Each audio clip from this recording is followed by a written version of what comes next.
Bismillahirrahmanirrahim. Assalamualaikum warahmatullahi wabarakatuh. Saya atas nama Muhammad Zefri Awal ingin mengkaji ulang atau menjelaskan tentang besaran dan satuan.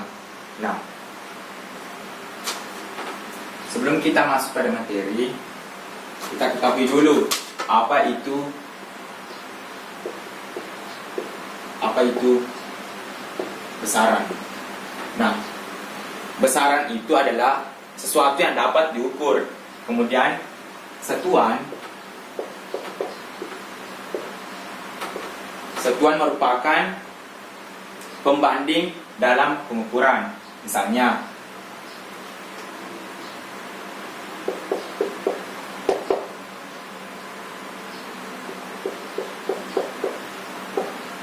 Afdal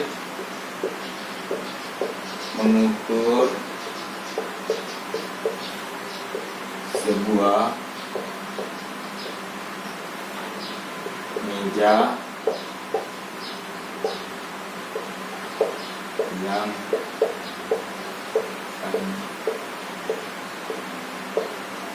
panjangnya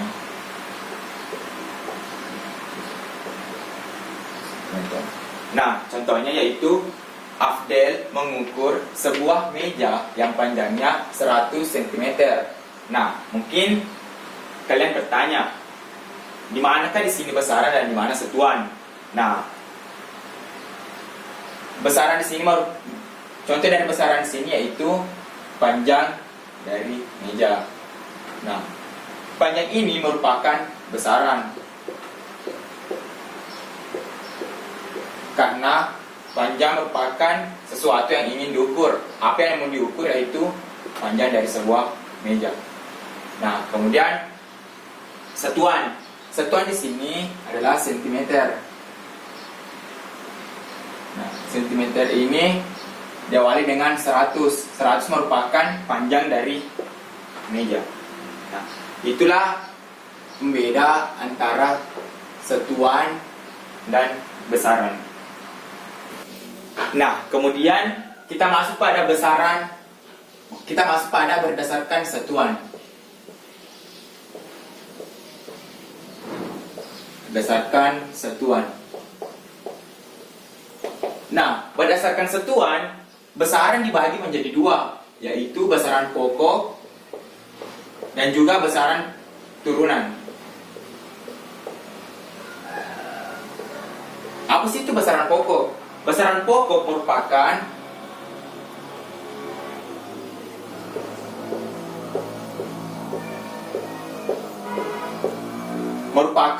besaran-besaran dasar yang telah ditentukan sebelumnya. Sedangkan besaran turunan merupakan gabungan dari besaran pokok. Nah, maka sudah jelas pengertian dari besaran pokok dan besaran turunan, yaitu besaran pokok merupakan besaran dasar yang telah ditentukan sebelumnya, sedangkan besaran turunan merupakan gabungan dari besaran-besaran pokok. Nah, sekarang kita masuk pada bagian-bagian besaran pokok. Bagian dari besaran pokok sendiri memiliki 7 bagian, yaitu suhu, massa, panjang, jumlah zat,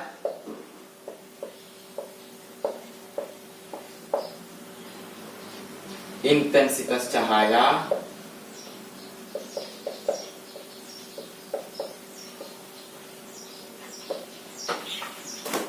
waktu,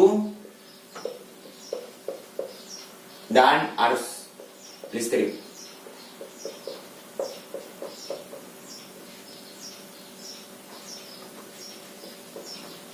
Nah, untuk memudahkan menghafal bagian dari besaran pokok, kita ambil awalan dari serta bagian, yaitu S, M, P, J, I, W, A, atau disingkat SMP jiwa.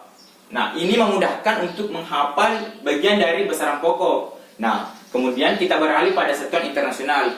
Pada besaran pokok memiliki satuan internasional yang telah ditetapkan oleh para ahli. Misalnya saja yaitu suhu yang memiliki satuan internasional Kelvin. Nah, pada massa memiliki satuan internasional M. Kilogram.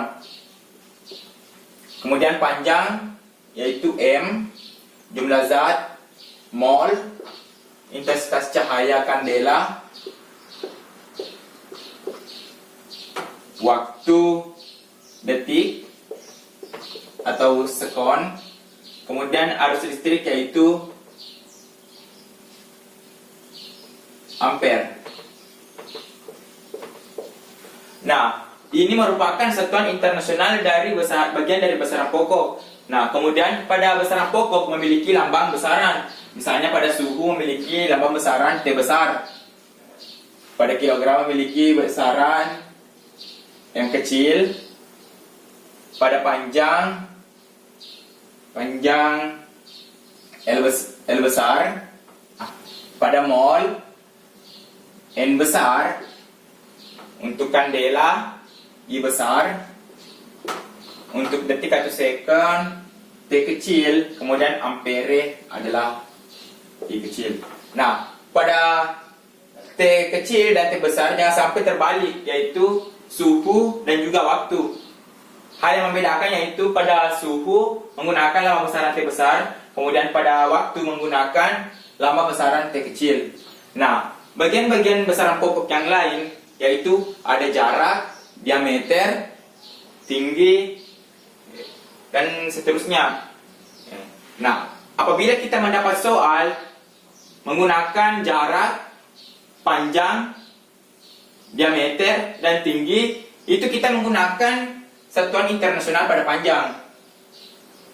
Karena hal tersebut masuk pada besaran pokok pada panjang, menggunakan satuan internasional M.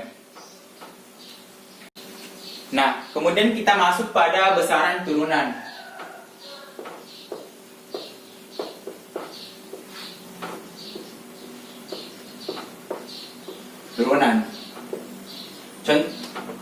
Contoh satu itu adalah kecepatan.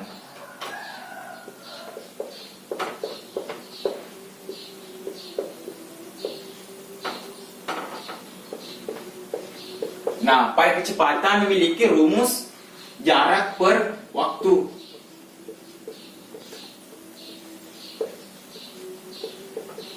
Nah, tadi kita telah mempelajari pada bagian besaran pokok, yaitu apabila ada jarak, diameter dari jari, dan tinggi, maka satuannya adalah sama halnya dengan panjang, satuannya adalah M. Kemudian pada waktu yaitu S. Maka bisa kita dapat kecepatan yaitu M per second. Kemudian pada percepatan,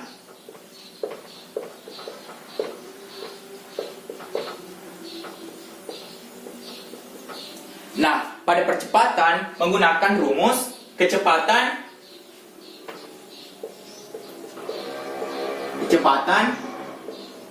per waktu. Tadi kecepatan kita telah menemukannya yaitu M per S. Maka kita tulis M per S per waktu, sehingga mendapatkan M per S pangkat 2. Nah, kemudian kita masuk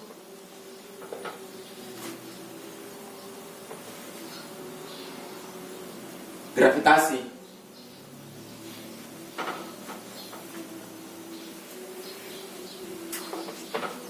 Kemudian kita masuk gaya.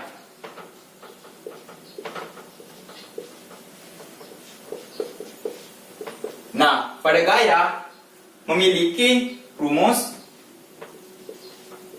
massa dikali percepatan per waktu. Nah, massa itu satuannya kilogram. Dikali percepatan, yaitu M per S pangkat 2. M per S pangkat 2. Kemudian waktu, yaitu per S. Maka menghasilkan kilogram kali M per S pangkat 2. Oke, baik, setelah kita mempelajari besaran dan turunan, nah, tentu kita juga mempelajari tentang dimensi.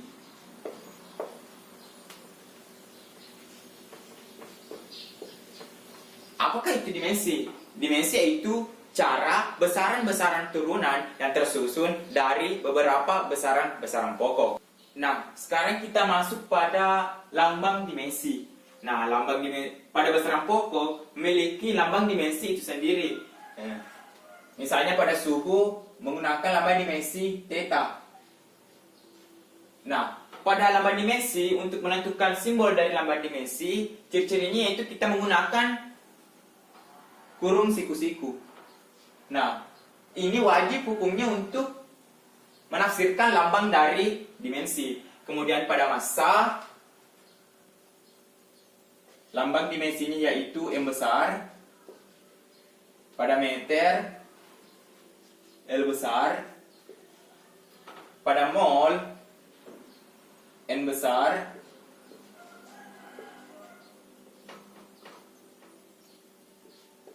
N besar. Pada kandela, J besar. Pada detik, T besar. Dan pada ampere, I besar. Nah, inilah lambang atau simbol dari besaran pokok dimensi. Nah, sekarang kita masuk pada contoh penentuan dimensi atau contoh penentuan simbol dimensi. Nah, pertama yaitu kecepatan. Nah, rumus dari kecepatan setelah kita kerjakan yaitu jarak per waktu. Nah, simbol dari jarak yaitu L besar, kemudian waktu yaitu T besar. Nah, jangan lupa menggunakan tanda kurung siku-siku. Nah, sehingga menghasilkan L kali T pangkat min 1. Nah, mungkin kalian bertanya, mengapa pangkat min 1? Nah, pada dimensi itu kita tidak menggunakan yang namanya per, namun kita menggunakan perkalian. Pada sistematis, masing-masing pada sini mendapatkan pangkat 1. Nah, apabila pangkat itu dinaikkan ke atas, maka akan berubah menjadi min 1 seperti ini. Nah, begitu. Sehingga menghasilkan L kali T pangkat min 1. Kemudian contoh kedua yaitu percepatan.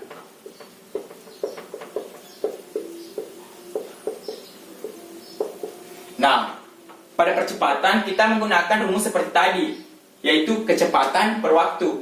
Tadi kita telah menemukan jawaban dari kecepatan, yaitu L kali T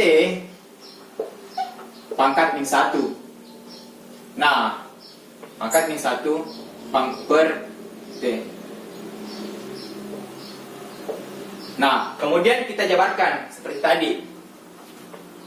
Kita menggunakan cara perkalian L kali T pangkat min 1. Nah, ini naik ke atas sehingga berubah juga menjadi T pangkat min 1. Nah, pada sistematis apabila pangkat ketemu pangkat, maka pangkat itu ditambah. Apabila itu perkalian, maka kita menemukan hasil akhir yaitu L besar dikali T besar pangkat min 2. Nah, inilah hasil akhir dari percepatan setelah pangkat ketemu pangkat ditambah pada perkalian sehingga menghasilkan min 2.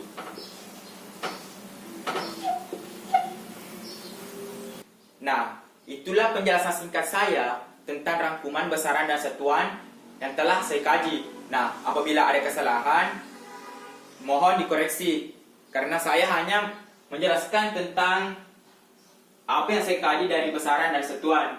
Nah, mungkin itu yang dapat saya sampaikan. Lebih dan kurangnya mohon dimaafkan. Assalamualaikum warahmatullahi wabarakatuh.